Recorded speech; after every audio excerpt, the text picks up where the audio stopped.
સુરતના પાલ વિસ્તારમાં શોકજનક ઘટના. પરણિતાની ઇજ્જત સાથે ₹50 લાખના ઘરેણાં અને ₹2,59,000ની લૂંટ. શીતલ ફોટો સ્ટુડિયોના અર્જુન કથારિયા પર આરોપ લગાવ્યો છે. પીડિતાને મદદના બહાને ઇમોશનલ બ્લેકમેલિંગ કરી 6 વખત દુષ્કર્મનો ભોગ બની.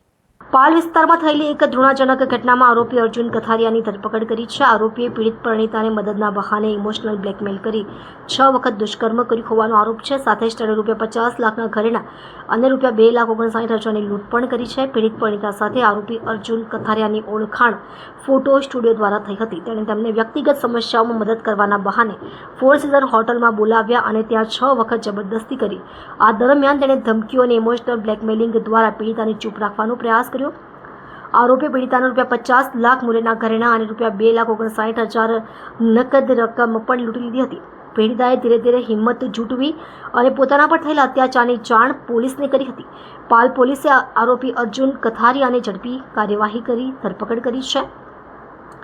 આ દરમિયાન મળેલા પુરાવાઓ આરોપીના ગુનામાં સામેલ હોવાની પુષ્ટિ કરે છે. પોલીસ આરોપીને કોઈપણ રીતે બચવા ન દે તે માટે કડક નિયંત્રણમાં રાખીને કાનૂની કાર્યવાહી કરી રહી છે.